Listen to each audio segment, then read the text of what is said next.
ମାଗଣା ପରଳ ଚକ୍ଷୁ ପରୀକ୍ଷା ଶିବିର ଗୁଣପୁରଠାରେ ରବିବାର ଦିନ ନିର୍ବାଣ ଟ୍ରଷ୍ଟ ଏବଂ ଓଡ଼ିଶାର ସର୍ବବୃହତ ଚକ୍ଷୁ ଚିକିତ୍ସାଳୟ ଶଙ୍କର ଚିକିତ୍ସାଳୟ ସମରଜଳ ହିଞ୍ଜିଳିକାଟୁଙ୍କ ମିଳିତ ଆନୁକୂଲ୍ୟରେ ଏକ ପରଳ ଚକ୍ଷୁ ପରୀକ୍ଷା ଶିବିର କାର୍ଯ୍ୟକ୍ରମ ଅନୁଷ୍ଠିତ ହୋଇଯାଇଛି।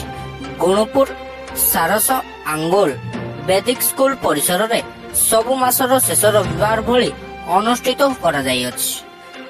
ଉକ୍ତ ଶିବିରକୁ ଅଖିଳ ଭାରତ ସନ୍ଥ ସମିତି ପୂର୍ବ ଭାରତ ମନ୍ତ୍ରୀ ଓ ନିର୍ବାଣ ଟ୍ରଷ୍ଟ ଗୁଣପୁର ଚେୟାରମ୍ୟାନ ସ୍ୱାମୀ ନିର୍ବାଣାନନ୍ଦ ଗିରିଙ୍କ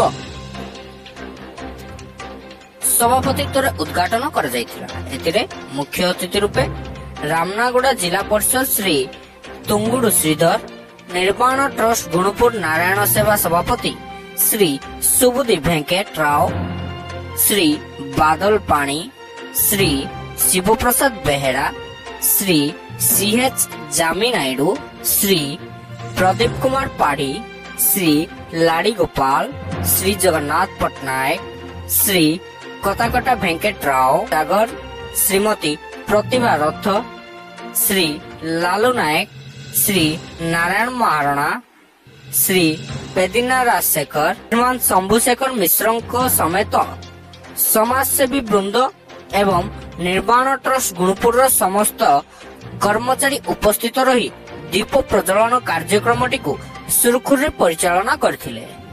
ଏଥିରେ ସମସ୍ତ ପ୍ରକାର ଚକ୍ଷୁ ନିଃଶୁଳ୍କ କରାଯାଇ ମୋଟ 95 ଜଣଙ୍କର ଚକ୍ଷୁ ପରୀକ୍ଷା କରାଯାଇଥିବା ବେଳେ 16 ଜଣଙ୍କୁ ଚଷମା ଦିଆଯାଇଥିଲା।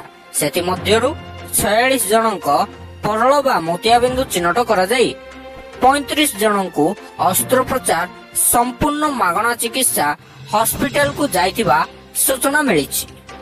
କାର୍ଯ୍ୟକ୍ରମ ଶେଷରେ ସମସ୍ତ ରୋଗୀ, ହସ୍ପିଟାଲ ଷ୍ଟାଫ, ସମାଜସେବୀମାନେ ଅନ୍ନପ୍ରସାଦ ସେବନ କରିଥିଲେ ଓ ସର୍ଜରୀ ହୋଇଥିବା ଚକ୍ଷୁ ରୋଗୀମାନଙ୍କୁ ବୃକ୍ଷଚାରା ବଣ୍ଟନ କରାଯାଇଥିଲା। ଶଙ୍କର ଚକ୍ଷୁ ଚିକିତ୍ସାଳୟର ସମସ୍ତ ଷ୍ଟାଫ ଏହି ଶିବିରଟିକୁ ସୁରୁଖୁରୁ ଭାବେ ପରିଚାଳନା କରିଥିବା ସୂଚନା ମିଳିଛି। Bureau report, news 10 Odisha.